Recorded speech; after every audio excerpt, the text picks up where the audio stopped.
ચાલો વિદ્યાર્થી મિત્રો, કરંટ અફેર્સની ગામ ગપાડા સિરીઝ અને એના એપિસોડ નંબર 49 ની અંદર આપ સૌનું હાર્દિક સ્વાગત છે ને.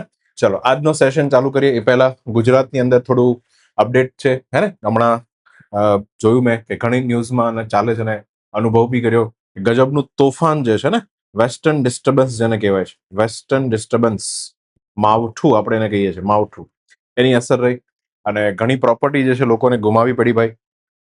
તો પ્રકૃતિ જે છે એ ધારે ત્યારે શું શું કરી શકે એનું આપણને ઉદાહરણ પણ જોવા મળ્યું છે. ચાલો થોડું તમે એ બી કહી દેજો ભાઈ, આ વેસ્ટર્ન ડિસ્ટર્બન્સ જે અત્યારે આવ્યું છે એક્ઝેક્ટલી કયા દરિયાની અંદર, કયા દરિયો હે ને, જીઓગ્રાફીનો બેઝિક પ્રશ્ન છે, કયો દરિયો જે છે કે ત્યાં બેઝિકલી એક ચક્રવાતનું નિર્માણ થાય, એક સાયક્લોનનું નિર્માણ થાય હે ને. અને એ સાયક્લોન જે છે ટ્રોપિકલ સાયક્લોન નથી, બીજા પ્રકારનું સાયક્લોન છે. તો બે આન્સર તમારે આપવાના છે. પહેલા તો સાયક્લોન કયા પ્રકારનું સાયક્લોન છે અને આ કયો દરિયો છે કે જ્યાં બેઝિકલી આ તોફાન એક ડિસ્ટર્બન્સ એટલે કે એક પ્રકારનું જે હોવું જોઈએ એ નથી, હે જે શાંત કન્ડિશન હોવી જોઈએ નથી, ડિસ્ટર્બન્સ પેદા થયું છે, એક પ્રકારનું સાયક્લોન પેદા થયું છે ને એ હે ને એ જે છે ભારત સુધી જે છે એટ્રેક્ટ થાય છે. ભારત સુધી એટ્રેક્ટ કરવા માટે એને જે છે જેટ સ્ટ્રીમ મદદ કરે છે. શું મદદ કરે છે? Jet stream. હે ને આ બધા જ કોન્સેપ્ટ જે છે તમે જીઓગ્રાફીમાં ભણતા હો છો. તો જેટ સ્ટ્રીમ બેઝિકલી જે છે આ વેસ્ટર્ન ડિસ્ટર્બન્સને અને ભારત સુધી લઈ આવે છે અને પછી આપણા સમગ્ર ભારતમાં ખાસ કરીને નોર્થ વેસ્ટની અંદર, પંજાબની અંદર વરસાદ પડે છે અને ગુજરાતમાં વરસાદ પડે, પાકિસ્તાનમાં વરસાદ પડે. અને આજે વરસાદ છે પંજાબના ખેડૂતો તો રાહ જોતા હોય ને, કારણ કે આ વરસાદ જે છે ઘઉંના પાક માટે સારો હોય. પણ તમે જો વેસ્ટર્ન ડિસ્ટર્બન્સ જે છે જાન્યુઆરી મહિનાની અંદર આવી જવું છે, આ તમે માર્ચ મહિનાની અંદર વેસ્ટર્ન ડિસ્ટર્બન્સ આવી રહ્યું છે તો એના આવવામાં બી ડિસ્ટર્બન્સ છે. ખ્યાલ આવે છે? ચલો, તો એક આ ઇફેક્ટ છે અને એના કારણે આ બધું થઈ રહ્યું છે. માવઠું કહેવાય ને બેઝિકલી. ઓકે, હે ને, બિન મોસમ બારિશ. ચલો, તો આજના સેશનની શરૂઆત કરી બરાબર હે ને.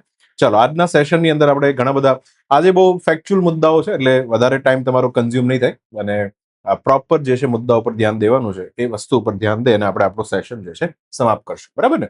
પણ હા, એકાદ કલાક સુધી જે છે પૂરેપૂરું ધ્યાન તમારે જીવ આપીને ધ્યાન જે છે અહીંયા આપી દેવાનું, હે ને, જેથી કરીને કરંટ અફેર મગજમાં ઘૂસી જાય, તમારા માર્ક્સ આવે, અલ્ટિમેટલી તમે તમારું સ્વપ્ન જે છે પૂરું કરી શકો. ચલો, તો 49 નંબરના લેક્ચરમાં આપણે આવી ગયા છે ને.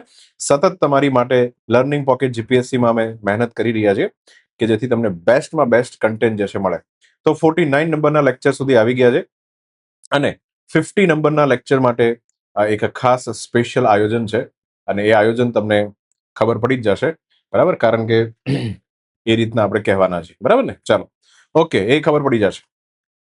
સો ચાલો, પહેલો પ્રશ્ન છે, તાજેતરમાં કયું ભારતીય ટેન્કર એટલે કે એક પ્રકારનું જહાજ એ યુએઈ પાસેથી ક્રૂડ ઓઇલ લઈ જે છે ભારત પહોંચ્યું હતું, અને ભારત જે જહાજ જે છે એ ક્રૂડ ઓઇલ લઈ જે છે ભારતમાં પહોંચ્યું છે. હવે તમે ગયા સેશનમાં મારો વિડીયો જોયો હોય તો તમને પેલો સિલિન્ડર વાળો વિડીયો તમે જો ખાસ જોયો તો તમને ખબર હશે કે ક્રૂડ ઓઇલ જે છે એ ભારતની અંદર આવશે તો સીધી વસ્તુ છે, ભારતની જે રિફાઇનરીઓ છે, ભારતની જે રિફાઇનરીઓ છે અને આ રિફાઇનરીઓ બેઝિકલી આ ક્રૂડ ઓઇલમાંથી, ઓબ્વિયસલી વાત છે, પેટ્રોલ ડીઝલ તો બનાવે જ છે, પણ હવે એને વધારે ઓર્ડર આપ્યો કે પેટ્રોલ ડીઝલનું હમણાં પ્રોડક્શન થોડું ઓછું કરી નાખો અને મતલબ કરો એ તો કરો પણ થોડું ઓછું, સાથે જે બી પેટ્રોકેમિકલ પ્રોડક્ટ તમે બનાવતા હતા એ તો એકદમ ઓછી કરી નાખો, બંધ જ કરી નાખો, ઓછી નહીં બંધ જ કરી નાખો. પેટ્રોકેમિકલ પ્રોડક્ટ તો બંધ જ ન જોઈએ. અને આ બધો જ હાઇડ્રોકાર્બન જે છે એ અલ્ટિમેટલી ક્યાં વાપરવાનો છે? એલપીજી બનાવવામાં, ને એલપીજી બનાવવામાં. સો એલપીજી ની શોર્ટેજ ઓછી થશે એવું આપણે માની શકીએ. તો ક્રૂડ ઓઇલ આવ્યું છે, તો એ કયું ટેન્કર જે છે એ પોતાની અંદર અને સરસ મજાનું ક્રૂડ ઓઇલ ભરીને ભારત સુધી પહોંચી ગયું છે તો આ તમારે કહેવાનું છે ને. સરસ નામ છે નું, જગ લાડકી, હે ને. આવા બધા નામ આપણને કરંટ અફેરમાં ખબર પડે કે આવા સરસ નામ રાખ્યા. ચાલો, સો 2019 થી હે ને ભારતમાં 2019 થી એક ઓપરેશન ચાલી રહ્યું છે, આપણે એના વિશે આગળ વાત કરી ગયા છે, ઓપરેશન સંકલ્પ, જેમાં ખાસ કરીને હોર્મુઝમાંથી પસાર થતા ભારતીય જહાજો છે એમાં જે ઓઇલ ગેસ ટેન્કર ભર્યું હોય એની સુરક્ષા કરવા માટે બેઝિકલી ભારત સરકારની જે નેવી છે, ઇન્ડિયન નેવી, એ મદદ કરે આ ટેન્કરોની આસપાસ રહી, જેથી કરીને એને નુકસાન ન પહોંચે. તો ઓપરેશન સંકલ્પના ભાગરૂપે, કારણ કે અત્યારે ત્યાં દબાદબી છે ને, તો ઓપરેશન સંકલ્પ અંતર્ગત જગ લાડકી નામનું જે આખું ટેન્કર જહાજ છે એ ગુજરાતના મુન્દ્રા પોર્ટ ઉપર જે છે સફળતાપૂર્વક એનું ડોકિંગ જે છે થઈ ગયું છે, હે ને. અને યુએઈ થી લગભગ 80,000 મેટ્રિક ટન ક્રૂડ ઓઇલ જે છે એ લાવ્યું છે. અહીં આંકડો યાદ રાખવાનો જરૂર નથી, પણ યુએઈ થી લાવ્યું છે. જગ લાડકી નામ યાદ રાખજો, ઇઝ વેરી ઇમ્પોર્ટન્ટ. આ ઉપરાંત આની સાથે સાથે આપણે ડાયરેક્ટ એલપીજી પણ લાવ્યા છે કે ભાઈ ક્રૂડ ઓઇલમાંથી એલપીજી બને, વાર લાગશે, બરાબર. ડાયરેક્ટ જ એલપીજી જે છે એ પણ આપણે લાવ્યા છીએ. તો એના માટે 2 કેરિયર, 2 જહાજ બીજા આવ્યા છે. એકનું નામ છે એમટી શિવાલિક અને એકનું નામ છે એમટી નંદાદેવી. શિવાલિક અને નંદાદેવી, શિવાલિક અને નંદાદેવી અને જગલાડકી, ત્રણ જે છે એ ભારત સુધી પહોંચી ગયા છે, બરાબર. આની અંદર લગભગ 92,000 મેટ્રિક ટન એલપીજી પહોંચી ગયો છે.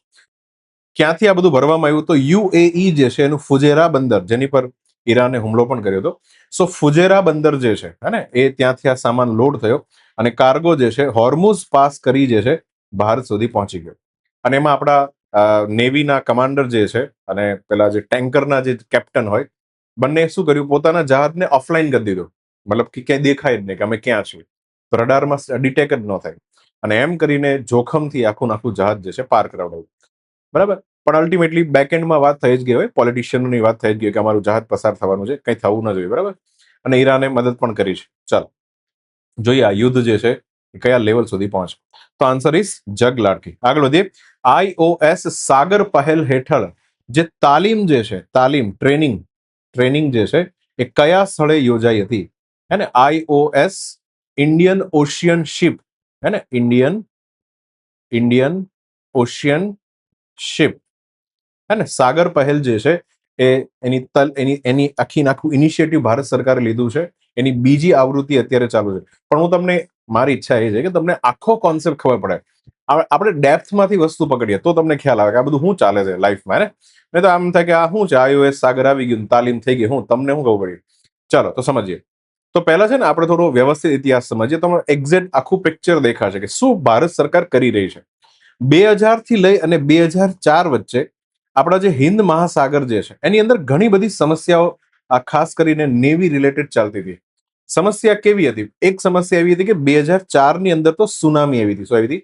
હું હિન્દ મહાસાગર, ઇન્ડિયન ઓશિયન ની વાત કરું છું, આખો ઇન્ડિયન ઓશિયન. તો સુનામી આવી હતી, અને સુનામીને કારણે ઘણા લોકોનું મૃત્યુ થઈ ગયું હતું. હવે જ્યારે સુનામી આવે, ઠીક છે, પણ સુનામી વખત પૂરી થઈ જાય પછી જે છે આપાતકાલીન મદદ પહોંચાડવાની હોય. આવા કેસીસમાં આપણી પાસે જો બધા દેશ વચ્ચે એક સહયોગ હોય, ને તો કામ જે છે આરામથી થઈ શકે. આ ઉપરાંત બીજી એક સમસ્યા હતી, સૌથી મોટી સમસ્યા તો આ હતી કે આફ્રિકાના જે સોમાલિયાના જે દેશના ચાંચિયાઓ છે, પાયરેટ્સ જે છે, વારે વારે આપણા જહાજો જે છે એને લૂંટતા હતા, બરાબર ને. તો એટલા માટે પણ તમે સમજો, એટલા માટે પણ સોમાલિયાના ચાંચિયાઓથી બચાવવા માટે બી બહુ જરૂરી હતું કે બધા દેશો ભેગા થાય અને એક પ્રકારે દરિયાઈ સુરક્ષા માટે કંઈક કરે. સો કદમ ઉઠાવ્યું 2008માં ભારતે. ઇન્ડિયન નેવી જે છે એને ઇન્ડિયન ઓશિયન નેવલ સિમ્પોઝિયમ જે છે નામની એક આખી સંગઠનની શરૂઆત કરી. ઇન્ડિયન ઓશિયન નેવલ સિમ્પોઝિયમ, 2008 ની વાત કરું છું. સિમ્પોઝિયમ કોને કહેવાય? એવી જગ્યા કે જ્યાં તમે ચર્ચા કરી શકો, કોઈ સ્પેસિફિક ટોપિક હોય એની પર તમે બધા લીડર્સ ભેગા થાય અને ચર્ચા કરી શકે, એવી જગ્યાને સિમ્પોઝિયમ કહેવાય. તો અહીંયા ભારત સરકારે પ્રસ્તાવ રાખ્યો કે આપણે કોન્ફરન્સો કરીએ, આપણે ચર્ચા કરીએ, ભેગા થઈએ, કંઈક વાતચીત કરીએ તો ખબર પડે કે આ પ્રોબ્લેમના સોલ્યુશન્સ માટે આપણે શું શું કરી શકીએ.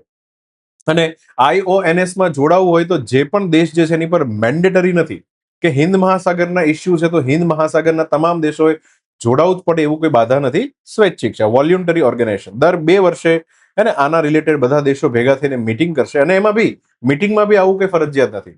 બસ જો એક મીટિંગ રાખી હોય, તમને ઈચ્છા થાય તો આવી જવાનું. એટલે અહીંયા જે છે હિન્દ મહાસાગરને અડતા જે દેશો છે ને, આ બધા દેશોનું આખું શું છે સંગઠન. આમાં થાઈલેન્ડ આવી ગયું, ઇન્ડોનેશિયા આવી ગયું, ઓસ્ટ્રેલિયા આવી ગયું, એને બી હિન્દ મહાસાગર રહે છે.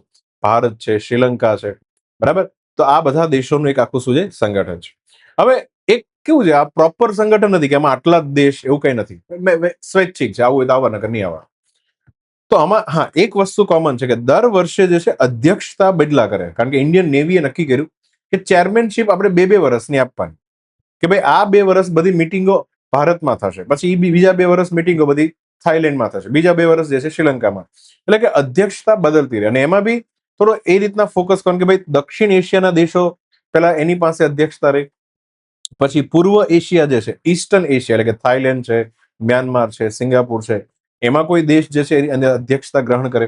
એમ અલગ અલગ પાર્ટ પાડી દીધા છે. South Asia, east Asia, north Asia, એ રીતના એ પાર્ટ પાડ્યા છે. પણ હિન્દ મહાસાગરને ટચ થતા દેશો આની અંદર ભાગ લઈ શકે. It's a mandatory thing. So હવે ધ્યાનથી સમજો. 2015માં નરેન્દ્ર મોદી સાહેબ આવે છે, મોદી ગવર્મેન્ટ આવે છે, જોવે છે. મોદી સાહેબને હું એના વારસામાં શું મળ્યું, તો કે ઇન્ડિયન ઓશિયન નેવલ સિમ્પોઝિયમ નામની એક આખી પહેલ જે છે એ જે તે સમયની કોંગ્રેસ સરકારે ચાલુ કરી. તો મોદી સાહેબે વિચાર્યું કે આપણે નામ બદલી નાખીએ, અને એટલે કંઈક નવું બ્રાન્ડિંગ થાય. સો અહીંયા મોદી સરકારે એવું કીધું કે ખાલી સિમ્પોઝિયમથી વાત નહીં બને, કે આપણે ચર્ચાઓ કરી, કોન્ફરન્સ કરી, એનાથી શું થાય ને વાત સાચી બનશે. હે ને? એક જ મિનિટ.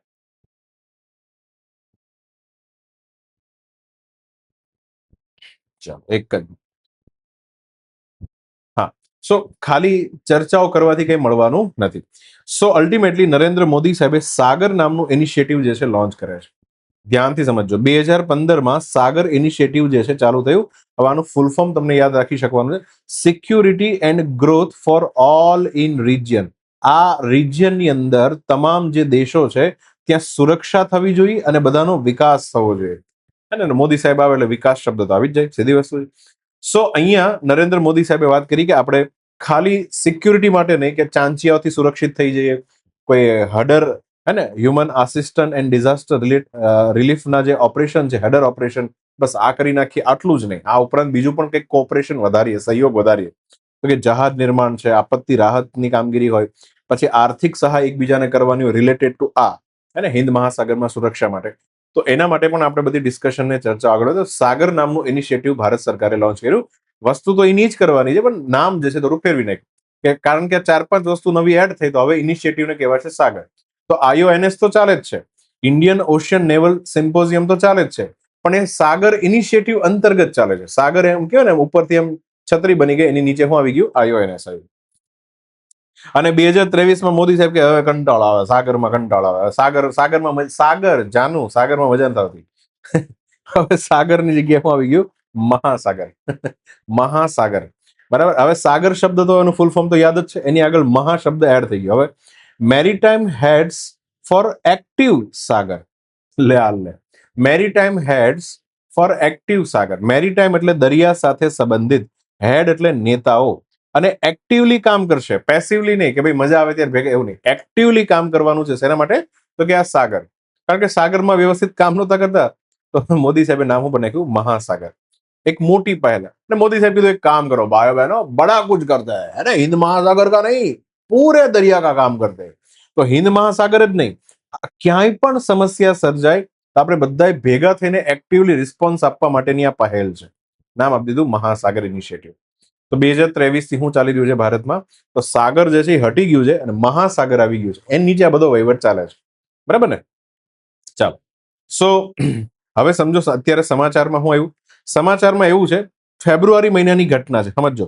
ફેબ્રુઆરી 2026માં ભારત જે છે એને થાઈલેન્ડ પાસેથી IONS નું મુખ્ય પદ સંભાળ્યું હતું. યાદ છે ને? દર 2 વર્ષે જે છે ચેરમેનશિપ બદલાતી રહી છે, દર 2 વર્ષે બદલાતી રહી. તો અહીંયા 2026માં થાઈલેન્ડની મેમ્બરશિપ, અધ્યક્ષતા, ચેરમેનશિપ પૂરી થતી હતી, તો એને પોતાનું હેન્ડઓવર કોને આપી દીધું? ભારતને આપી દીધું. એટલે કે હવે 2025 થી 27 માટે અલ્ટિમેટલી કોણ છે? ભારત છે. કોણ છે? ભારત છે. અને ભારત જે છે આ 2 વર્ષ માટે બેઝિકલી શું રહેશે? ચેરમેનશિપના પદ ઉપર રહેશે. હવે ધ્યાનથી સમજો. હવે આ સમય દરમિયાન, એટલે કે 2025-26 અને 27, આમ તો આ જ 2 વર્ષ મળે, ફાઇનાન્શિયલ યર જેવું ગણવાનું. તો 26નું વર્ષ, એટલે કે અત્યારનું વર્ષ ચાલે છે, અને આવતા વર્ષે 27 ને 28ના એન્ડમાં ફેબ્રુઆરી મહિનામાં ભારત પણ પછી આગળ ચેરમેનશિપ જે છે કોઈને ટ્રાન્સફર કરી દેશે. પણ આપણી પાસે આ 26 અને 27 2 વર્ષ છે, કે આપણે કાંઈ પણ કોન્ફરન્સ કરવી હોય તો કરી શકીએ, કોઈ ટ્રેનિંગ બેનિંગ ચલાવી તો એ પણ કરી શકીએ. તો આપણે 2 વર્ષથી એક વસ્તુ કરી રહ્યા છે, ગયા વર્ષે પણ કરી હતી, આ વખતે પણ કરી છે. એનું નામ શું છે? તો એનું નામ, હવે ધ્યાન સમજો, એનું નામ છે IOS સાગર. આવું આપણે કરી રહ્યા છે. તો હવે ફરીથી આખું કહી દઉં છું. કઈ પહેલ છે? આખી નાખી મહાસાગર પહેલ. કઈ પહેલ? મહાસાગર પહેલ. હે ને? મહાસાગર પહેલ અંતર્ગત, હે ને, શું ચાલી રહ્યું છે? ઇન્ડિયન ઓશિયન નેવલ સિમ્પોઝિયમ આ ચાલી રહ્યું છે. અને IONS જે છે એની અધ્યક્ષતા અત્યારે ભારત કરી રહ્યું છે. અને આ અધ્યક્ષતા કારણ કે ભારત કરી રહ્યું છે, તો 2 વર્ષ કરવું હું, તો અહીંયા આપણે એક કાર્યક્રમ લોન્ચ કર્યો છે, એનું નામ છે આ IOS સાગર. હવે તમને આ ખબર પડે છે IOS સાગર શું છે? તો એ એક નામ ખાલી ઇન્ડિયન ઓશિયન શિપ સાગર આવું નામ છે. હવે આમાં કરવાનું હું ભાઈ, જેટલા વોલ્યુન્ટર મેમ્બર છે બધા દેશો જે છે ને સંદેશા મોકલવાના કે ભાઈ અમે કંઈક ટ્રેનિંગ જેવું રાખ્યું છે અને તમારે અહીંયા આવવાનું, તમારા જે બી નેવીના આર્મીના જવાનો એને અહીંયા મોકલવાના, તમારા કોઈ મિલિટરી હેડ હોય તો એને મોકલવાના, અને બધા એકબીજા સાથે ચર્ચા કરશે, ડિસ્કશન કરશે, એકબીજાની સિસ્ટમ સમજશે કે ક્યારે પણ આપાતકાલીન સિચ્યુએશન આવી હોય તો ખબર હોવી જોઈએ ને કે સામેવાળાનું જહાજ કઈ રીતના કામ કરે છે, એની પાસે કેવી કેવી ફેસિલિટી છે, આપણી પાસે કેવી ફેસિલિટી છે. સો અહીંયા ભારત જે છે આ બધાને ઇન્વિટેશન મોકલ્યું તો 16 દેશોએ હા પાડી અને 16 દેશો જે છે એની ભાગીદારી અંતર્ગત કેરળના કોચીમાં જે છે ટ્રેનિંગ શું થઈ, ચાલુ થઈ. આ એક પ્રકારનું રિયલ ટાઈમ ઓપરેશન અનુભવ હતો કે રિયાલિટીમાં તમારે એકચ્યુઅલમાં જ્યારે કંઈક કાંડ થયો હોય તમે શું થાય તમને ખબર પડવી જોઈએ. તો બેઝિકલી કેરળના કોચીનમાં જે છે અને આ 16 દેશોના અલગ અલગ એક્સપર્ટ હોય એને બધાએ શું લીધી, તાલીમ લીધી, એટલે ઓપરેશનલ અનુભવ આવે એટલા માટે. તો આ છે ભાઈ IOS સાગર, આખું મગજમાં ક્લિયર થાય. તો હવે સાગર શું છે, મહાસાગર શું છે, અને બધાનો કાંડ ચાલુ થયો તો IONS થી, ઇન્ડિયન ઓશિયન નેવલ સિમ્પોઝિયમ, યાદ રાખવાનું છે, બરાબર. ચાલો, અને IONS જે આખી પહેલ છે ભાઈ, આ આખું આ સિમ્પોઝિયમ છે, આનું કોઈ હેડક્વાર્ટર નથી, હે ને, કોઈ હેડ, કારણ કે વોલ્યુન્ટરી છે, હે ને, તો એનું કોઈ હેડક્વાર્ટર બેડક્વાર્ટર કઈ છે નહીં, યાદ રાખજો. સો કોચીનમાં અહીંયા તાલીમ જે છે યોજાણી હતી અને આ રીતના જહાજો આવ્યા હતા. ચાલો, હવે ભારત વીજળી સમિટ 2026 જે છે કયા સ્થળે યોજાઈ હતી? આમ તો જાન્યુઆરી મહિનામાં આ પ્રશ્ન આવી ગયો છે, પાછો પ્રશ્ન આવ્યો, રિપીટ પ્રશ્ન થયો, કારણ કે ત્યારે મેં કીધેલું કે માર્ચ મહિનામાં હે ને આખી ઇલેક્ટ્રિસિટી આધારિત એનર્જી સમિટ જે છે થવાની છે. સો અહીંયા ભારત હે ને વીજળી સમિટ 2026 જે છે એનું આયોજન ક્યાં કરવામાં આવ્યું છે? નવી દિલ્હીમાં એક જગ્યા છે યશોભૂમિ, યશોભૂમિ કરીને જે જગ્યા છે ત્યાં આખું નાખું આ રીતના ઓડિટોરિયમ પ્લેટફોર્મ છે, દેખાયું. અને આ જગ્યા ઉપર બેઝિકલી દુનિયાભરના લોકો જે છે આ સમિટમાં ભાગ લેવા માટે આવવાના છે. 80 થી વધારે દેશોની આની અંદર ભાગીદારી છે. 19 થી 22 માર્ચ સુધી આ ઇન્ડિયાની આ વીજળી સમિટ જે છે એ યોજાવાની છે. 25,000 થી વધારે મુલાકાતીઓ ભાગ લેશે, કામનું નથી. અને સૌથી મોટા વૈશ્વિક ઉર્જા પ્લેટફોર્મમાંથી એક છે, ઠીક છે, સમજાઈ ગયું. અને વિશ્વભરમાંથી 300 થી વધારે વક્તાઓ આવશે. હા, તો બધા સ્પીચ આપશે કે એનર્જી કઈ રીતના કન્ઝ્યુમ કરી શકાય ને રિન્યુએબલ એનર્જી સેક્ટરમાં ખાસ કરીને સારા કામ ક્યાં કરે. દુનિયાભરના એનર્જી મિનિસ્ટરો આવવાના છે, આપણા ભારતના બી, અને રાજ્યોના રાજ્યમંત્રીઓ આવશે, ઉદ્યોગના એક્સપર્ટ આવશે, ઇન્વેસ્ટરો ખાસ આવશે કે કઈ જગ્યા પર અત્યારે રોકાણ કરવા જેવું છે તો એમાં રોકાણ કરી શકે, હે ને. થીમ પણ રાખી છે કે વિકાસને વિદ્યુત જેવો બનાવો, જેમ ઇલેક્ટ્રિસિટી ફાસ્ટ જાય એમ વિકાસ ફાસ્ટ થવો જોઈએ, અને ટકાઉપણું જે છે એને સશક્ત બનો, અને પ્રોપર વીજળી વાપરો, ખોટી વેસ્ટ ન કરો, અને વૈશ્વિક સ્તરે જે છે બધા એકબીજાથી જોડાઓ.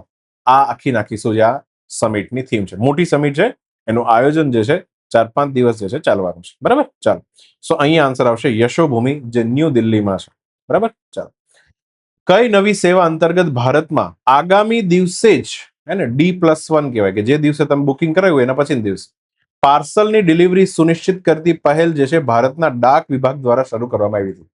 તો ઇન્ડિયન પોસ્ટ ડિપાર્ટમેન્ટ જે છે એ ઓલરેડી એક પહેલ જે ચલાવતો હતો અને એનું નામ છે સ્પીડ પોસ્ટ. તમે નામ સાંભળ્યું છે કે આપણે કહીએ ને સ્પીડ પોસ્ટમાં મોકલવું છે કે હેમાં મોકલવું છે, આમ કે ને, તો આપણે સ્પીડ પોસ્ટ શબ્દ બોલતા હતા. હવે આ સ્પીડ પોસ્ટ શબ્દ બોલવાનું નામ પડી ગયું 24 સ્પીડ પોસ્ટ, આવું નામ પડી ગયું. આગળ 24 લગાડી દીધા, હું લગાડી દીધા 24. હા, તો અહીંયા જે છે 24 સ્પીડ પોસ્ટ સેવાનો શું થયો છે પ્રારંભ.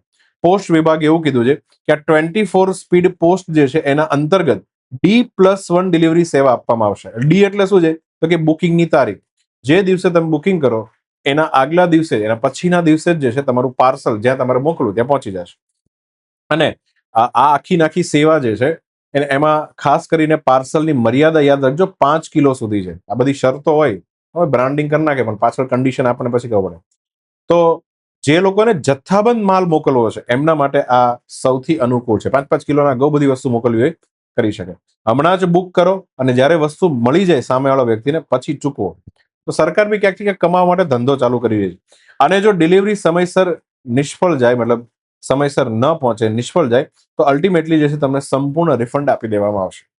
હા, એ અમને ખબર છે કેટલા તમારે ધંધડા કરવા પડે ત્યારે તમે રિફંડ આપો છો, પણ જોઈએ હવે આ શું સરકાર પ્રાઇવેટ ઓર્ગેનાઇઝેશનની જેમ સારું કામ કરી શકે નથી કરી શકતી, જોઈએ. સો તાત્કાલિક માલની ઝડપી અને વિશ્વસનીય ડિલિવરી થાય એના માટે સરકારે આ આખી 24 સ્પીડ પોસ્ટ સેવાનો શું કર્યો છે પ્રારંભ. આગળ વધીએ. ફ્લોટિંગ લાઇડર બાયો, અને આનું આમ તો નામ છે બાયોન્સી. બાયોન્સી. બાયોન્સી એક કોન્સેપ્ટ છે અને બાયોન્સી એક શું છે? કોન્સેપ્ટ. કોઈ પણ વસ્તુને જ્યારે પાણીની અંદર નાખવા, સબમરીન છે ને, સબમરીન, એ સબમરીન જ્યારે પાણીની અંદર જાય, પાણીની નીચે જાય, હે ને, તો એ બાયોન્સીના ફોર્સ આવે, એક બળ આવે ફિઝિક્સનું. તો બાયોન્સી ફોર્સને કારણે અધવચ્ચે તરે, એ આખું ડૂબી પણ ન જાય. બરાબર? તો આપણે એમ થાય ને કે સબમરીન સર આખી ડૂબી કેમ ન જાય, વચ્ચે ને વચ્ચે કેમ રહે? તો એના માટે ફિઝિક્સમાં એક બળ આવે, એનું નામ છે બાયોન્સી ફોર્સ. એ વચ્ચે ને વચ્ચે તર્યા કરે. બરાબર ને? તો અહીંયા એક આવું તરતું એક આખું સ્ટેશન છે, જેની અંદર લાઇડાર ટેકનોલોજી ફિટ કરવામાં આવી છે. કઈ ટેકનોલોજી? લાઇડાર. અને સોલાર થી ચાલે છે. તો આ આખું નાખું નામ છે ફ્લોટિંગ લાઇડર બાયો. આ જે સિસ્ટમ છે એ કઈ સંસ્થા દ્વારા વિકસાવવામાં આવી છે, અને ખાસ હમણાં ખૂબ ન્યૂઝમાં હતી એટલા માટે. બરાબર? તો આપણે સમજીએ. સો તાજેતરમાં national institute of ocean technology, કે જે ચેન્નઈની અંદર છે, અને આ સંસ્થા દ્વારા જે છે બેઝિકલી આ વસ્તુ, અને આ પૃથ્વી વિજ્ઞાન મંત્રાલય હેઠળ કામ કરે છે. કયું? પૃથ્વી વિજ્ઞાન મંત્રાલય હેઠળની કોલેજ છે. તો એના એક્સપર્ટ્સ દ્વારા જે છે આ સિસ્ટમ વિકસાવવામાં આવી છે. હે ને? હવે અહીંયા સમજો ધ્યાનથી, આ આખી સિસ્ટમ જે છે શું માપે છે? આ સિસ્ટમ શું માપે છે? આ સિસ્ટમ જે છે લાઇડારની મદદથી પવન માપે. સમજો ધ્યાનથી. પવન જે છે એ વિન્ડની સ્પીડ માપવી છે, તો કઈ રીતના માપે? તો આમાં લાઇડાર સ્કેનર છે ને. હવે લાઇડારનું ફૂલ ફોર્મમાં એલ શું આવે? લાઇટ. એલ શું આવે? લાઇટ. એ લાઇટ કે જે આપણે જોઈ શકીએ, આપણે લાઇટ જોઈ શકીએ ને, હે? તો અહીંયા જે છે લાઇડાર, એમાં પહેલો શબ્દ છે લાઇટ. તો લાઇટ ડિટેક્શન એન્ડ રેન્જિંગ આખું નામ છે. જેમ રડાર હતું ને, રેડિયો ડિટેક્શન એન્ડ રેન્જિંગ, એમાં રેડિયો કિરણ છોડવામાં આવે. અને મેં વારે વારે તમને કીધું છે કે આખો નાખો જે પટ્ટો છે ભાઈ, યાદ રાખો ભાઈ, આખો નાખો પટ્ટો છે ને, તમે યાદ રાખો, તમે ભૂલી બહુ જાઓ. આ રેડિયો વેવ્સ. પછી શું આવે? માઇક્રોવેવ. પછી શું આવે? Infra red. પછી શું આવે? જે અત્યારે વપરાણી લાઇટ, વિઝિબલ લાઇટ. પછી શું આવે? Ultra violet. પછી શું આવે? X ray. પછી શું આવે? ગામા રે, સૌથી ઘાતક. બરાબર? તરંગ લંબાઈ એકદમ ઓછી થઈ જાય, અને આવૃત્તિ એકદમ વધી જાય. બરાબર? યાદ રાખજો. તો અહીંયાથી રડાર જે છે એ અહીંયા કામ કરતું. જો અહીંયા રડાર છે, આમાં રેડિયો સિગ્નલ યુઝ થતા હતા, રેડિયો સિગ્નલ. બરાબર ને? અને હવે હું એમ કહું કે લાઇટ સિગ્નલ અહીંયા છે, આના આધારે આ છે લાઇટ. આને કહેવાય લાઇડાર. શું કહેવાય? લાઇડાર. તો રેડિયોના બદલે લાઇડાર. હવે લાઇડાર સ્કેનર હોય ને, લાઇટને ફેંકે અને કોઈ વસ્તુ પરથી લાઇટ રિટર્ન આવે તો એને માપી લે. તો એના પરથી એને ખબર પડી કે કોઈ વસ્તુ એક્ઝેક્ટલી કેટલા ડિસ્ટન્સ ઉપર છે. જે કામ રડાર કરતું હતું એ જ કામ લાઇડાર કરે, પણ રડારમાં રેડિયો સિગ્નલ છે અને એમાં લાઇટ સિગ્નલ. હવે લાઇટ સિગ્નલ જે એના કારણે અમુક બેનિફિટ જે છે વધારે થાય, અને રડાર કરતા વધારે બેનિફિટ લાઇડારમાં થાય, કારણ કે સિગ્નલની ઝડપ જે છે ખૂબ વધી જાય અને એક્યુરેસી જે ખૂબ સારી આવે. બરાબર? તો અહીંયા લાઇડાર ટેકનોલોજીથી પવન માપવાનો છે. હવે પવન કેટલા માપો? તો કે લાઇટના કિરણો છોડવામાં આવે, અને જ્યાં જ્યાં પવન હોય એટલે બેઝિકલી એર હોવાની, ને એરની અંદર નાના નાના શું હોય? મોલેક્યુલ્સ હોય. એની પર જ્યારે ટકરાય અને પાછું આવે લાઇડાર સ્કેનરના સિગ્નલો, તે પાછા આવતા કિરણો જે છે, સેન્સરમાં પરત ફરેલા કિરણો જે છે, તો એનું શું થાય? સેન્સર દ્વારા શું થાય? વિશ્લેષણ થાય. સેન્સર શું કરે? વિશ્લેષણ. તો હવામાં રહેલા કણોમાંથી જે કિરણો પ્રતિબિંબિત થઈને પાછા ફરે, એનું સેન્સર શું કરે? વિશ્લેષણ કરે. બરાબર ને? તો સમુદ્રની સપાટી, મતલબ આ જે ઓલું તરતું અહીંયા મૂક્યું છે ને, સમુદ્રની સપાટીથી લગભગ 300 મીટર સુધી જે પણ હવા પસાર થઈ રહી છે, એનું પ્રોપર શું કરે છે? માપણી કરે છે. બરાબર? તો હવે આપણે સૌથી મોટો પ્રશ્ન એ થાય કે ભાઈ સાહેબ, આ બનાવ્યું શું કરવા? આ બધું શું કરવા બનાવવું? ભાઈ એનું રીઝન છે ઇન ફ્યુચર. આખું ભવિષ્ય તૈયાર થઈ રહ્યું છે. તમામ દેશો પોતાની જાતને કમર કસી રહ્યા છે કે રિન્યુએબલ એનર્જીના પ્રોજેક્ટ જે છે દુનિયાભરમાં, કારણ કે વારે વારે તેલ હળગી જાય ને આ લોકો બાંધે, તો સૌથી બેસ્ટ એ છે કે ઉર્જાની ખપત પૂરી કરવા માટે સૌથી બેસ્ટ ઓપ્શન કયો છે? રિન્યુએબલ એનર્જી છે. તો અલ્ટિમેટલી એના માટે મારે ઓફશોર, એટલે કે દરિયાની અંદર મારે અહીંયા વિન્ડ એનર્જી આમ કઈ મૂકવી, આમ ચકડું મૂકવું આ રીતના, જે વિન્ડ પવન ચક્કીયામાં ફેરા કરે, તો એના માટે મારે પવનની માપણી કરવી પડે. તો આ ડિવાઇસ જે છે બેઝિકલી પવનની ઊંચાઈ, પવનની ગતિ, પવનની દિશા, અને વર્ટિકલી અને 300 મીટરની અંદર પવન જે છે કઈ રીતના કઈ જગ્યાએ કેટલો વહે છે એ પ્રમાણે માપ રખાય ને પવન ચક્કીનું. ક્યારેક ક્યારેક કેવું હોય કે આખા વર્ષમાં વચ્ચે પવન વધારે હોય, તો ત્યાં જ જો તમે એની હાઈટ રાખી હોય તો પંખો વધારે સારો ફરે. ખ્યાલ આવ્યો? સો આ કસ્ટમાઇઝ વિન્ડ ફાર્મ પણ આપણે બનાવી શકીએ. એ બધી વાતો છે. તો અહીંયા ઓફશોર પવન ઉર્જા જે છે એના માટેનો આ જરૂરી શું છે? સાધન છે. ખ્યાલ આવ્યો? ચાલો.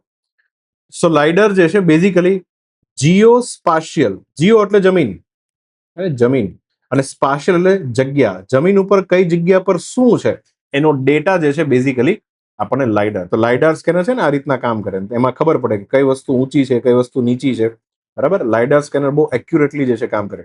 તમને ખબર હોય તો આઈફોન જે હોય, આઈફોનની અંદર અહીંયા આ જે આ નાનું એવું કાણું આપ્યું હોય ને, એ કાણું બેઝિકલી લાઇડાર સ્કેનર છે. અને એનાથી આઈફોનની અંદર તમને ખબર હોય તો અલગ અલગ જગ્યાથી ડેપ્થ નક્કી થઈ કે અહીંથી આ વસ્તુ કેટલી દૂર છે. તમારે ડિસ્ટન્સ મેઝર કરવું હોય તો બી તમે કરી શકો અહીંયા બેઠા બેઠા, કે આ પોઈન્ટથી આ પોઈન્ટ વચ્ચે કેટલું ડિસ્ટન્સ છે, કારણ કે ત્યાં સિગ્નલ મોકલે, સિગ્નલ પાછા ફરે, તો અહીંયા ડિટેક્શન બી થાય. તો લાઇડાર સ્કેનર અહીંયા આઈફોનમાં પણ આવે છે. ક્લિયર? અને આ રીતના વ્હીકલમાં બી સેટ કરી શકે કે આગળનું વાહન કેટલું દૂર છે, બરાબર. તો આ રીતના જીઓ સ્પાશિયલ ડેટા જોઈ શકાય. So national institute of ocean technology ચેન્નઈએ બેઝિકલી આ ડિવાઇસ જે છે વિકસાવ્યું છે. આગળ વધીએ. ભારતે કયા દેશ સાથે ભાગીદારી કરી છે? એક મંદિર છે, બેઝિકલી એનું નામ છે પ્રમ્બાનન મંદિર. પ્રમ્બાનન નામનું એક મંદિર છે, બેઝિકલી એ મંદિર છે. એ મંદિરનું રિસ્ટોરેશન વર્ક કરવાનું છે. મંદિર જે છે એની અંદર ખૂબ ખંડેર આવી ગયા છે, તો એટલા માટે ભારત સરકારે અહીંયા કયા દેશ સાથે ભાગીદારી કરી છે, હે ને? તો ચાલો સમજીએ. તાજેતરમાં, અચ્છા, આ મંદિર જે છે, સૌથી પહેલા મિત્રો એનો ફોટો જોઈ લો.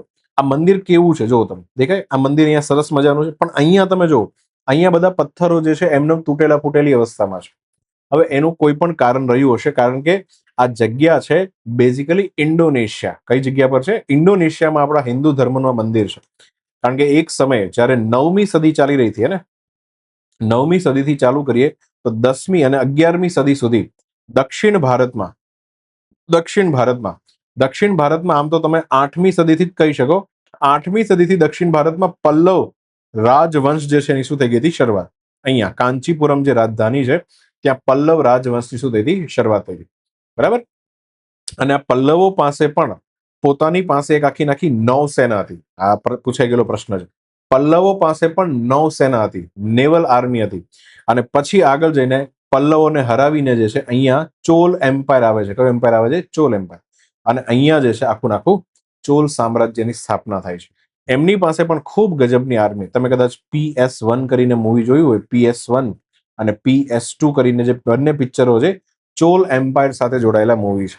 સો અહીંયા વાત એ છે કે અહીંયા પલ્લવ સમય દરમિયાન જ્યારે ભારતની અંદર આ જગ્યા પર આ રાજવંશ ચાલી રહ્યો હતો, ત્યારે એની નૌસેના આર્મીને કારણે એમણે દૂર દૂર સુધી અટેક કર્યા હતા. અને શ્રીલંકા ઉપર બી પલ્લવ રાજાઓ જે છે એમણે એક વખત શ્રીલંકાને પણ મદદ મોકલી હતી પોતાની નેવલ આર્મી. નીચે શ્રીલંકા છે ને, લંકા.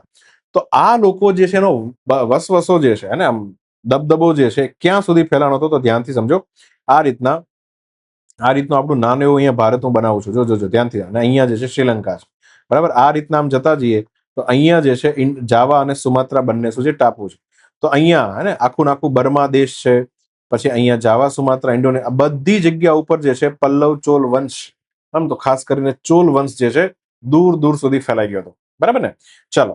સો ઇન્ડોનેશિયામાં પણ એક સમય, એટલે કે 8મી, 9મી અને 10મી સદીમાં હિન્દુ રાજ્ય જે છે ત્યાં સ્થાપિત હતું. તો અહીંયા એ સમયે જે લોકોએ ત્યાંના રાજાઓએ મંદિર બનાવ્યું, એ મંદિરની વાત છે. તો જાવાની અંદર એક જગ્યા છે યોગકર્તા, અને યોગકર્તાની અંદર એક જગ્યા છે સ્લેમેન. સમજો ને આ શબ્દો ક્યાંથી આવે છે?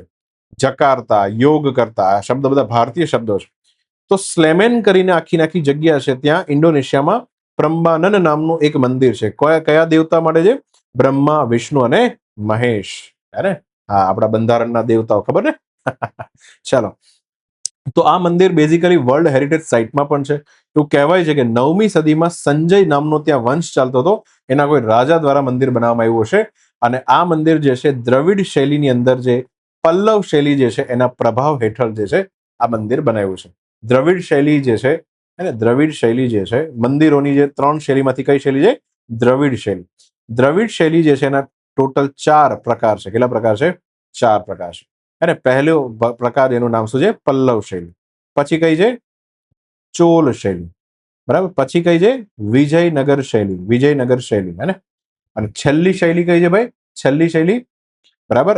છેલ્લી શૈલી જો મેં તમને ગઈકાલે લેક્ચરમાં પણ પૂછેલું, હે ને? અને કેટલાક લોકોને આ ખબર જ નહોતી પડી, હે ને? કારણ કે મીનાક્ષી મંદિર જે છે, હા, મીનાક્ષી મંદિર, બરાબર. મીનાક્ષી મંદિર ક્યાં છે? મદુરાઈની અંદર છે. અને મદુરાઈ જે છે ટેમ્પલ સિટી છે. શું છે? ટેમ્પલ સિટી છે, બરાબર.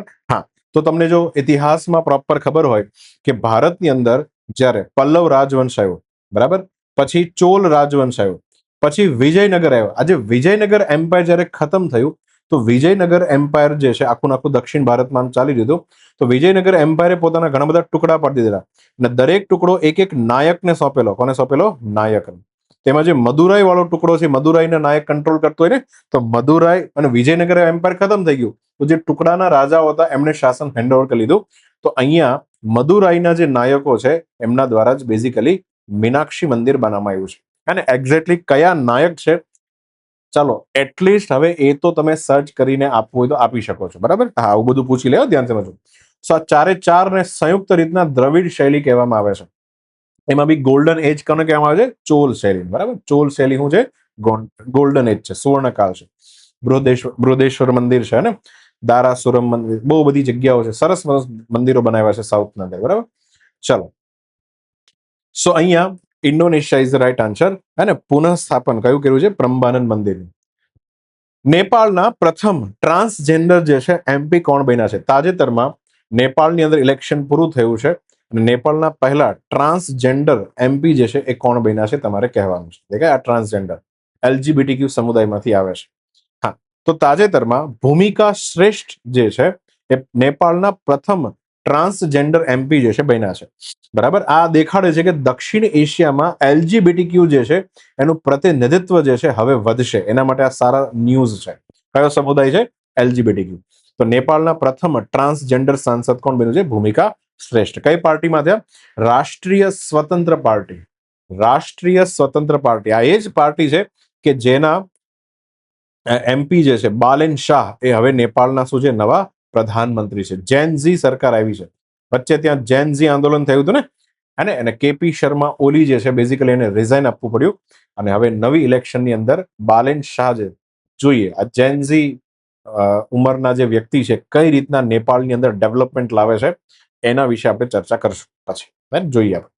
બીજું એલજીબીટી ક્યુ જે છે એમાં એલ શું થાય, જી શું થાય, બી શું થાય, ટી શું થાય અને ક્યુ શું થાય, દરેક વિશે અહીંયા ઇન્ફોર્મેશન આપી છે, હે ને. શાંતિથી બેઠા બેઠા વાંચી લેજો, બરાબર. લેસ્બિયન એટલે મહિલા અને મહિલા પ્રત્યે પ્રેમ થઈ જાય. ગે એટલે પુરુષ જ હોય અંદરથી અને પુરુષ પ્રત્યે આકર્ષિત થાય એને ગે કહેવાય છે. બાયસેક્સ્યુઅલ કોને કહેવાય? બાયસેક્સ્યુઅલ કોને કહેવાય? કે જે હોય અંદર પુરુષ અને અંદર ખબર બી છે પુરુષ છે પણ એ પુરુષ તરફ બી આકર્ષિત થતો હોય ને સાયમલ્ટેનિયસલી સ્ત્રી તરફ પણ આકર્ષિત થતો હોય. બાય એટલે બે, અને તો બંને તરફ આકર્ષિત થતો હોય. ટ્રાન્સજેન્ડર કોને કહેવાય? ટ્રાન્સજેન્ડર એટલે ટ્રાન્સ એટલે બદલાઈ જવું, ટ્રાન્સફર થઈ જવું, ચેન્જ થઈ જવું. તો કે જન્મ સમયે તો એ પુરુષ હતો, જન્મ સમયે એનું શરીર જે છે એ પુરુષનું હતું પણ એની અંદરનું જે સોફ્ટવેર છે અને હાર્ડવેર તો પુરુષનું છે, સોફ્ટવેર જે છે સ્ત્રીનું હોય, બરાબર છે. તો અલ્ટિમેટલી જે છે અહીંયા જેન્ડર શું થઈ ગઈ? ટ્રાન્સ થઈ ગયા, એટલે એને શું કહેવાય? ટ્રાન્સજેન્ડર. અને ક્યુ એટલે થાય ક્વીર. ક્વીર એટલે એને હજી ખબર જ નથી કે પોતે પુરુષ છે કે સ્ત્રી છે, કે હજી પોતાની જાતને શોધી રહ્યો છે.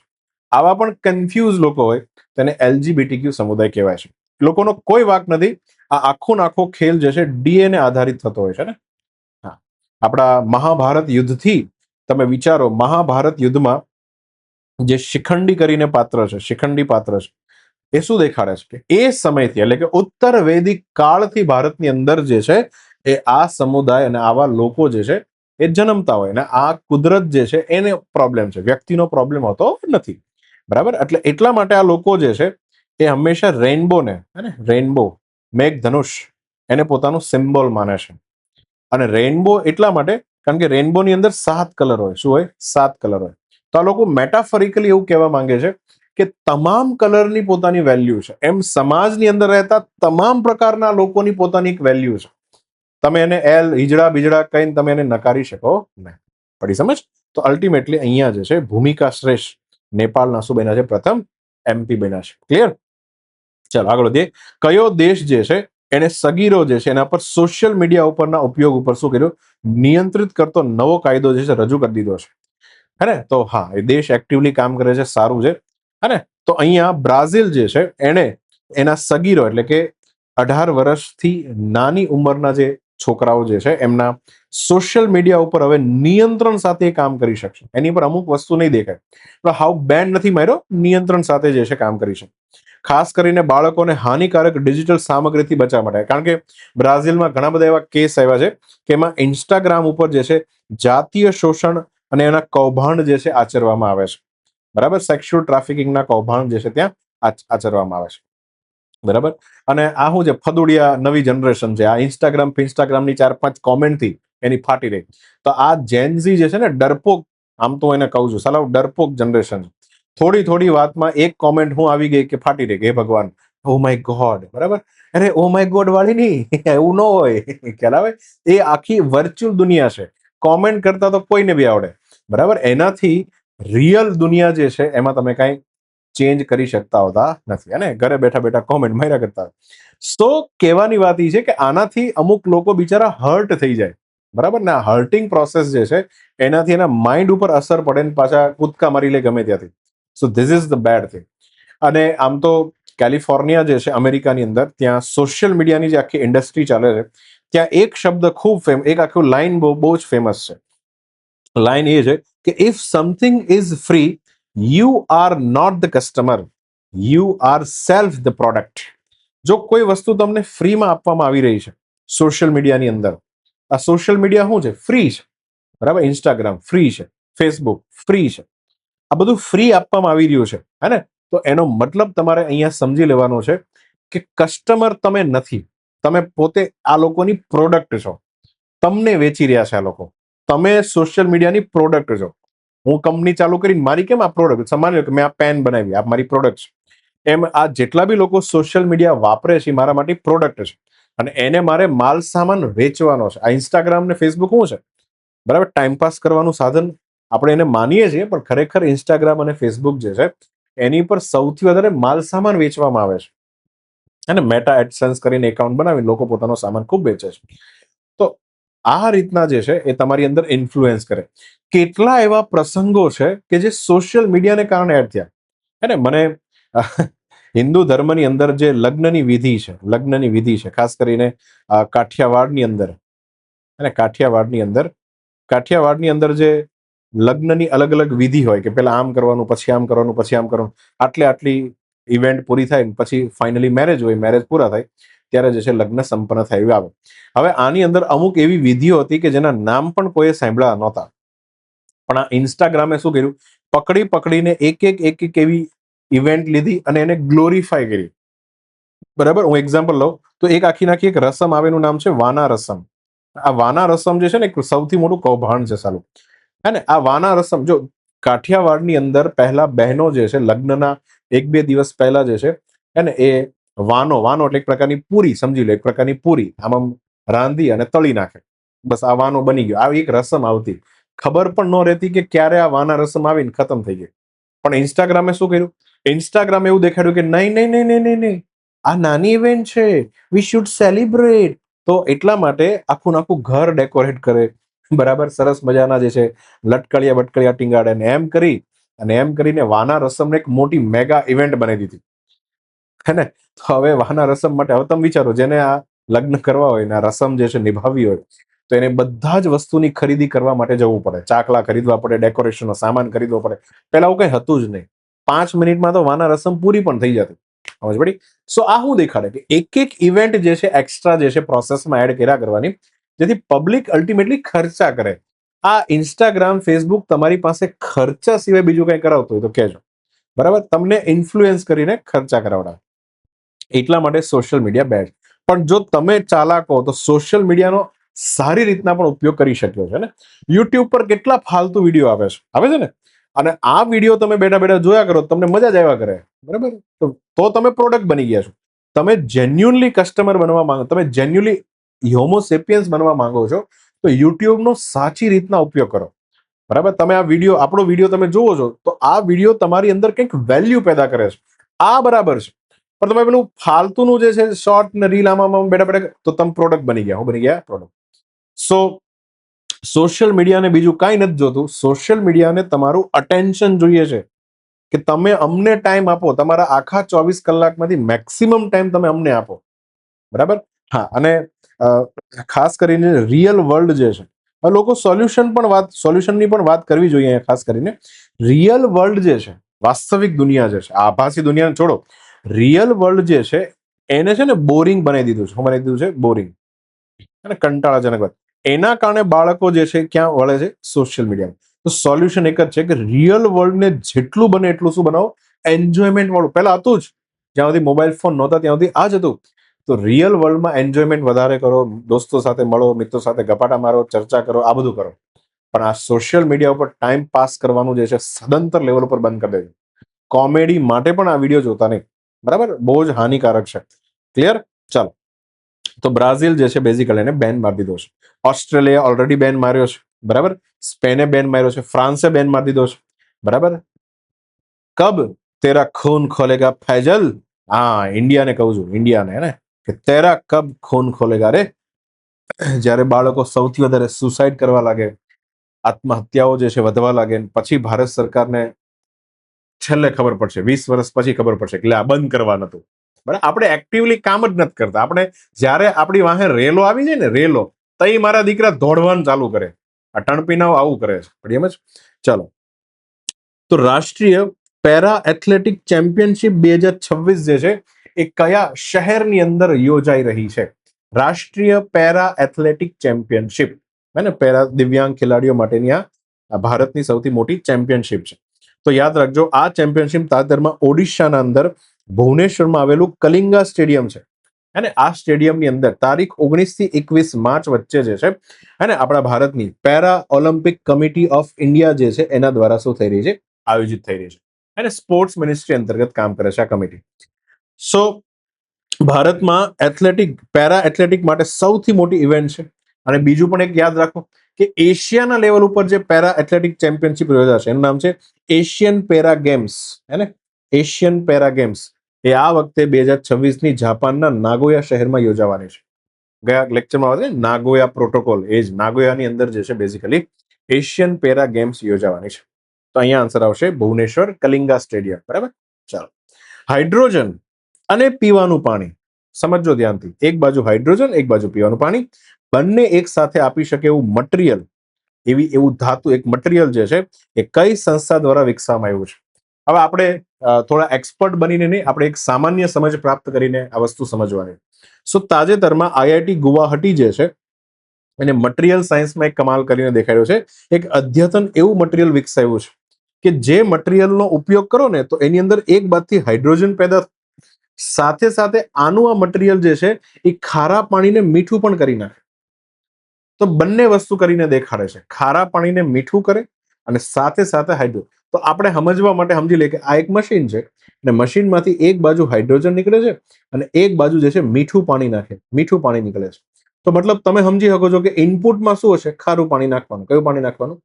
તો દરિયાનું ખારું પાણી તમે નાખશો તો એમાંથી એને મીઠું પાણી પણ છૂટું પડશે અને હાઇડ્રોજન વાયુ પણ છૂટો પડશે, એવું એક મશીન બને. હવે આની અંદર જે મટીરિયલનો ઉપયોગ થાય એ અદ્યતન મટીરિયલ જે છે અલ્ટિમેટલી આઈઆઈટી ગુવાહાટીએ બનાવ્યું છે, એના એક્સપર્ટ દ્વારા બનાવવામાં આવ્યું છે, બરાબર?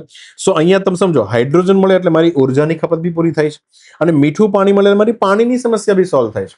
તો બંનેની સમસ્યા એક સાથે સોલ્વ થાય છે. 5 દિવસ સુધી મીઠું જે છે જમા થયા વિના જે છે આ મશીન કામ કરે. ખારું પાણી નાખો છો ને તો અલ્ટિમેટલી અહીંયા સોલ્ટ બી તો જમા થતો હશે, પણ 5 દિવસ સુધી આમાં સોલ્ટ એટલો બધો જમા નહીં થાય. તો 5 દિવસ સુધી તમારી પાણીની જરૂરિયાત જે છે આ પૂરું કરે છે. અને આની અંદર જે મટીરિયલ યુઝ થાય છે, મટીરિયલનું નામ છે, આમ તો તમારા નેનો ટેકનોલોજીની અંદર જે ફૂલ રિંગ્સ, બકી બોલ, આ બધું ભણો ને, એમાં એક મટીરિયલ આવે છે મેગ્ઝીન કરીને આવે છે.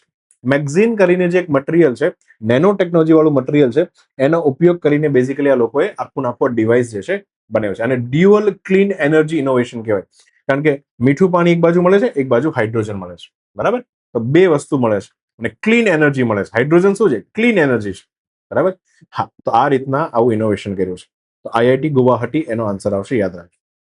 ભારત ટ્રાઇબ ફેસ્ટ 2026 કઈ સંસ્થા દ્વારા આયોજિત કરવામાં આવે છે? આ આદિવાસી માટેનો મેળો ભારતમાં કઈ જગ્યા પર આયોજિત કરવામાં આવ્યું છે? તો તાજેતરમાં આદિજાતિ મંત્રાલય હેઠળની સંસ્થા, એટલે એનું નામ છે ટ્રાઇફેડ. ટ્રાઇફેડનું ફૂલ ફોર્મ પૂછે તો યાદ રાખજો, tribal cooperative marketing development federation of India. Of India ભૂલાઈ ન જાય, ઓફ ઇન્ડિયા ભૂલાઈ ન જાય. Tribal cooperative marketing. અચ્છા, એનો મતલબ થાય કે કોઓપરેટિવ્સ જેટલા છે ટ્રાઇબલ્સ દ્વારા બનાવેલા સહકારી મંડળીઓ, જેમાં આદિવાસીઓ કામ કરે છે, ડાંગ બાંગમાં પાપડ બાપડ બનાવવાના કોઓપરેટિવ જે બધા છે, તો એનું જે છે માર્કેટિંગ કરી દેશે અને એને ડેવલપ કરવામાં બી મદદ કરશે. તો એના માટેનું આખું શું છે ફેડરેશન છે, બરાબર. અને આ ફેડરેશને નક્કી કર્યું છે કે અલ્ટિમેટલી આદિવાસીઓની જે પણ પ્રોડક્ટ હોય એને ટ્રાઇબ્સ ઇન્ડિયાની બ્રાન્ડ દ્વારા પ્રમોટ કરવામાં આવશે, કે ટ્રાઇબ્સ ઇન્ડિયાની બ્રાન્ડ છે, નવી બ્રાન્ડ એમ, ટ્રાઇબ્સ ઇન્ડિયા વર્ષોથી ચાલે છે, બહુ જૂની કેમ્પેન છે ટ્રાઇબ્સ ઇન્ડિયા બ્રાન્ડ. તો ટ્રાઇબ્સ ઇન્ડિયા બ્રાન્ડ પણ કોણ ચલાવે છે? ટ્રાઇફેડ ચલાવે છે. અને આ જ ટ્રાઇફેડ દ્વારા 18 થી 30 માર્ચ વચ્ચે નવી દિલ્હીના સુંદર નર્સરી ખાતે એ ભારત ટ્રાઇબ ફેસ્ટ જે છે એનું શું કરવામાં આવ્યું છે? ઉદઘાટન. અને આવી સરસ મજાની શોપ જે છે ખુલશે, બરાબર. અને આમાં આદિવાસીઓ દ્વારા બનાવેલી વસ્તુ તમને મળશે. પણ અહીંયા એક ઓર પહેલ પણ ચાલુ થઈ છે, વનથી પ્લેટ, કે વન જંગલ, વન એટલે જંગલ, જંગલમાંથી જે સામાન લાવવાનો એમાંથી તમારી ભોજનની થાળી બનાવવાની. નાગલીના રોટલા, આહા કેવા સરસ લાગે. નાગલીનો પાપડ ક્યારેક ખાધો હોય, હાઈલી ન્યુટ્રિશિયન્સ છે, ન્યુટ્રિશન માટે બેસ્ટ છે નાગલી, મિલેટ્સ કહેવાય છે, બરાબર. ચલો, આદિવાસી ઉત્પાદનોનું પ્રદર્શન કરતા 200 થી વધારાની અંદર શું છે સ્ટોલ છે. તો અહીંયા ટ્રાઇફેડ દ્વારા આનું શું થયું છે આયોજન. અને આ આખું નાખું જે ઉદ્ઘાટન જે છે, હા, એ કયા મંત્રી દ્વારા કરવામાં છે? જુઆલ ઓરામ દ્વારા. જુઆલ ઓરામ જે છે એ ભારતના કેન્દ્રીય આદિવાસી મંત્રી છે. આર્ય જુઆલ ઓરામ નામ છે, બરાબર, કેન્દ્રીય આદિવાસી મંત્રી છે. એક કોન્ક્લેવનું આયોજન થયું હતું, એનું નામ છે નેક્સ્ટ કોન્ક્લેવ 2026, હે ને? તો એ કયા શહેરમાં જે છે આખી આ કોન્ક્લેવ જે છે યોજાણી હતી તમારે કહેવાનું છે. સો તાજેતરમાં નેક્સ્ટ કોન્ક્લેવ જે છે 12 થી 14 માર્ચ દરમિયાન નવી દિલ્હીની અંદર આવેલા ભારત મંડપમાં યોજાઈ ગઈ. અને આખી કોન્ક્લેવમાં વડાપ્રધાન જે છે એ ચીફ ગેસ્ટ તરીકે હતા, કારણ કે આ એક પ્રાઇવેટ ઓર્ગેનાઇઝેશન દ્વારા કોન્ક્લેવનું આયોજન થયું હતું. હવે કોણ છે, ક્યાં છે, કઈ જાણો નથી, પણ એક કોન્ક્લેવનું આયોજન થયું. હવે આની અંદર કોને મહેમાન તરીકે બોલાવવામાં આવ્યો હતો? તો ઓસ્ટ્રેલિયા, સ્વીડન અને નેપાળના ભૂતપૂર્વ વડાપ્રધાન જે છે આની અંદર આમંત્રણ આપવામાં આવ્યું હતું. સન્માનિત મહેમાનો હતા. કામ શું હતું કે ભાઈ વૈશ્વિક સંવાદ થાય અને ભવિષ્યમાં શું કરી શકાય એના વિચારોનું શું થાય આદાન પ્રદાન. તો એના માટેનું આ ખાનગી એક શું છે પ્લેટફોર્મ છે. અને એમાં મોદી સાહેબ જે છે ચીફ ગેસ્ટ તરીકે આવ્યા. નામ છે એનું નેક્સ્ટ કોન્ક્લેવ, બરાબર. તો નવી દિલ્હી ભારત મંડપમાં જે છે આનું આયોજન થયું. આયરન મેન ન્યુઝીલેન્ડ ટ્રાયથ્લોન, આખી કોમ્પિટિશન. ટ્રાયથ્લોન કોને કહેવાય? કે જેની અંદર પહેલા સ્વિમિંગ કરવાનું હોય, પછી તરત જ સાયકલિંગ કરવાનું અને પછી દોડવાનું, મેરેથોન કમ્પ્લીટ કરવાનું, બરાબર. સો અહીંયા 11 કલાક અને 50 મિનિટમાં આયરન મેન પેલો આયરન મેન એવેન્જર વાળો આયરન મેન એ તો છે જ, પણ આયરન મેન નો અર્થ અહીંયા એ બી થાય લોખંડી માણસ, અંદરથી ખૂબ હેલ્ધી મજબૂત છે. સો આ ન્યુઝીલેન્ડની અંદર આ આખી ટ્રાયથ્લોનનું આયોજન થયું ને ભારતના એક પ્લેયર જે છે આ ટ્રાયથ્લોન પૂરી કરી. સો પહેલા તો આ આયરન મેન ટ્રાયથ્લોન હોય છે, ઇવેન્ટ સ્ટ્રક્ચર સમજો. પહેલા જે છે 3.5 કિલોમીટરથી વધારે, એટલે કે 3.8 કિલોમીટર તમારે સ્વિમિંગ કરવાનું. પછી 180 કિલોમીટર તરત સ્વિમિંગ કરીને બહાર નીકળ્યા, પછી તરત સાયકલિંગ કરવાનું ચાલુ કર, બાજુમાં સાયકલ પડી હોય, સાયકલિંગ ચાલુ કરી દેવાની. પછી જેવી 180 કિલોમીટર સાયકલિંગ પૂરી કરીને સાયકલ સાઈડમાં નાખી દેવાની, પણ ત્યાંથી દોડવાનું ચાલુ કરવાનું, 42 કિલોમીટર દોડવાનું, બરાબર. 17 કલાકમાં તમે આખી વસ્તુ પૂરી કરવાની હોય છે. 17 કલાકનો તમને ટાઈમ આપ્યો હોય છે, 17 કલાકમાં વસ્તુ પૂરી કરવાની. સો આપણા જમશેદપુરથી હતા બેઝિકલી અનંત રાણા જે છે, એને રાણાની રીતે હો ભાઈ, રાણો જે છે આપણો આયરન મેન ન્યુઝીલેન્ડ જે છે ટ્રાયથ્લોન પૂરી કરી 11 કલાક 50 મિનિટમાં પૂરી કરી દીધી. 33 વર્ષનો આ ખેલાડી છે. કેટલું અંદર શરીરથી મજબૂત હશે એને એ એની આમ આંતરિક રીતના મજબૂત હોય, તમે ખરેખર મજબૂત છો તેની સાબિતી આપવા માટે તમારે ટ્રાયથ્લોન જે છે પૂરી કરવાની, બરાબર. ચાલો, તો અહીંયા અનંત રાણા જે છે એને બેઝિકલી આ ટ્રાયથ્લોન શું કરી છે પૂરી કરી છે. આગળ વધીએ. ભારતમાં ઓલિમ્પિક માટે તૈયાર શહેર, રેડીમેડ સિટી જે છે એ કયું શહેર જે છે વિકસાવી રહ્યું છે? તૈયાર સિટી, કે ઓલિમ્પિક આવે એટલે બસ ધમાકેદાર આયોજન કરી નાખ્યું, બરાબર. તો હા, આ મોદીનું ગુજરાત છે ભાઈઓ બહેનો, અમિત શાહ અને મોદી સાહેબ. તમે જોજો ધ્યાનથી, મોટા ભાગના પ્રોજેક્ટ ગુજરાતમાં ખેંચીને લાવવામાં આવી રહ્યા છે. આટલું સરસ સિંગાપુર જેવું ધોલેરા, એ ગમે ત્યારે ભલે વાર લાગે, ટાઈમ લાગે, લોચા છે બધા, પણ ધોલેરા જે દિવસે ડેવલપ થશે ભાઈ, સિંગાપુરથી ઓછું નહીં હોય. આ બધું જ જે છે ગુજરાતમાં ડેવલપમેન્ટ થઈ રહ્યું છે, કારણ કે ગુજરાતનો પનોતો પુત્ર જે છે આપણે વડાપ્રધાનના પદ ઉપર બેસાડ્યો છે, બરાબર. હા, તો આ મોદી શાહની જોડીને આપણે એટલા તો આભારી જ છે કે ગુજરાતમાં હેવીમાં હેવી ઇન્વેસ્ટમેન્ટ આવે છે. તો ગુજરાત ઓલિમ્પિક વિઝન 2036 અંતર્ગત જે છે ગુજરાતમાં અમદાવાદ જે છે ને ઓલિમ્પિક માટે તૈયાર કરવામાં આવી રહ્યું છે. ઓલિમ્પિક્સ આખી કોમ્પિટિશન આપણા ગુજરાતમાં થશે અને અમદાવાદની અંદર થશે. એના માટે બધું જે છે રંગે ચંગે કાર્યક્રમ ચાલે. એની અંદર 1,331 કરોડ રૂપિયાનું બજેટ જે છે ફાળવવામાં આવ્યું. રમત ગમત ઇન્ફ્રાસ્ટ્રક્ચર માટે ફાળવવામાં આવ્યું છે. બરાબર, સ્પોર્ટિંગ ઇન્ફ્રાસ્ટ્રક્ચર, મેદાનો બનાવવાના, તાલીમ કેન્દ્રો બનાવવાના, બરાબર, બધું જ બનાવવું પડે ને. અને ઓલિમ્પિક 2036 નું આયોજન થઈ શકે એના માટે, કારણ કે હજી બીડ ભરવાની છે કે અમારા દેશમાં ઓલિમ્પિક અમારે આયોજિત કરવી છે, પણ એના માટે આપણી પાસે રેડીમેડ સિટીઝ હોવા જોઈએ. તો સરદાર વલ્લભભાઈ પટેલ સ્પોર્ટ્સ એન્કલેવ જે છે નરેન્દ્ર મોદી સ્ટેડિયમની પાસે, એને 1300 કરોડથી વધારે રૂપિયાથી ડેવલપ કરવામાં આવી રહ્યું છે. અને આ ઉપરાંત અમદાવાદની અને ગુજરાતની અલગ અલગ જે શાળાઓ છે, 200 થી વધારે શાળાઓ છે, એની અંદર લગભગ 1,29,000 બાળકો જે છે એને તાલીમ પણ આપવામાં આવી રહી છે કે જો 2036માં આપણે બીડ જીતી ગયા અને અમદાવાદમાં ઓલિમ્પિક આવ્યો, આપણા છોકરાઓ બી આ ઓલિમ્પિકમાં કમાલ કરવા જોઈએ ને, તો અત્યારથી ટ્રેનિંગ આપીએ ત્યારે જઈને 10 વર્ષમાં કંઈક ઉખેડાશે. તે બાળકોને જે છે ટ્રેનિંગ પણ આપવાની ગુજરાત સરકારે ચાલુ કરી દીધી છે ને. તો આ વસ્તુ હવે દુનિયાભરની મહત્વપૂર્ણ મેગા સ્પોર્ટ્સ ઇવેન્ટ જે છે કઈ જગ્યા પર ક્યાં યોજાવાની છે અને અમુક ક્યાં યોજાઈ ગઈ એના શેડ્યુલ મેં અહીંયા આપી દીધું છે. ફોર એક્ઝામ્પલ વાત કરીએ, ફીફા વર્લ્ડ કપ પુરુષોનો જે છે 22માં યોજાનો તો કતરમાં, અને હવે 26માં જે છે 4 વર્ષે યોજાય ને, 26માં અમેરિકા, કેનેડા અને મેક્સિકોની સંયુક્ત યજમાનીમાં આ આખો ફીફા વર્લ્ડ કપ પુરુષોનો યોજાવાનો. અને ઓબ્વિયસલી વાત છે આમાં ઈરાનની ટીમ જે છે ભાગ નહીં લે, કારણ કે અમેરિકામાં છે એટલા માટે. ક્રિકેટ વર્લ્ડ કપની વાત કરીએ તો પુરુષો માટે 23નો વર્લ્ડ કપ તો ભારતમાં યોજાવાનો હતો અને એમાં આપણું હૃદય જે છે તોડી નાખ્યું હતું, હે ને. હા, પણ હવે 27માં એટલે કે આવતા વર્ષે દક્ષિણ આફ્રિકા, ઝિમ્બાબ્વે અને નામીબિયા જે છે એમાં વર્લ્ડ કપ જે છે યોજાવાનો છે. રોહિત શર્મા જે છે કેપ્ટન છે અને એની પાસે ચાન્સ રહેશે વર્લ્ડ કપ જીતવો હોય તો. પછી મહિલાનો વર્લ્ડ કપ જે છે 2022માં ન્યુઝીલેન્ડની અંદર રમાણો અને 2025માં ભારતની અંદર રમાણો હતો, બરાબર. અને મહિલા વર્લ્ડ કપ જે 2025માં ભારતમાં રમાણો એ વર્લ્ડ કપ તો આપણે જીતી પણ લીધો છે. ચાલો, આ ઉપરાંત સમર ઓલિમ્પિક્સ, જે સાદો ઓલિમ્પિક જેને કહેવાય છે, 2020માં ટોક્યોમાં રમાવાનો હતો પણ કોરોનાને કારણે ડિલે થયો ને 21માં યોજાયો. 24માં ફ્રાન્સના પેરિસ શહેરમાં જે છે કમ્પ્લીટ થયો અને હવે 4 વર્ષ પછી એટલે કે 28માં અમેરિકાના લોસ એન્જલસમાં બેઝિકલી આ સમર ઓલિમ્પિક્સનું રંગે ચંગે આયોજન થશે. અને 32 જે છે અને એમાં ઓસ્ટ્રેલિયાના બ્રિસ્બેનમાં આયોજન થવાનું છે. તો હવે 4 વર્ષના કદ શું આવે? 2036. અને મારી ઈચ્છા છે કે અહીંયા હું એક વખત લખું, અહીંયા લખી દઈશ કે અમદાવાદ, અને અમદાવાદ પછી ભારત.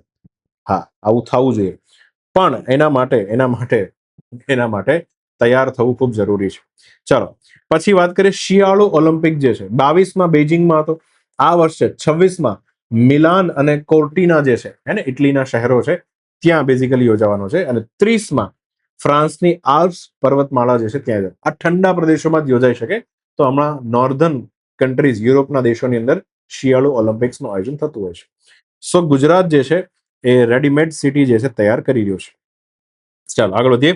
ભારતનું પહેલું એમ્ફિબિયન ડ્રોન, ઉભયજીવી ડ્રોન કે જે હવામાં પણ કાર્ય કરી શકે અને પાણીમાં પણ કાર્ય કરી શકે, એનું તમારે નામ કહેવાનું છે, બરાબર.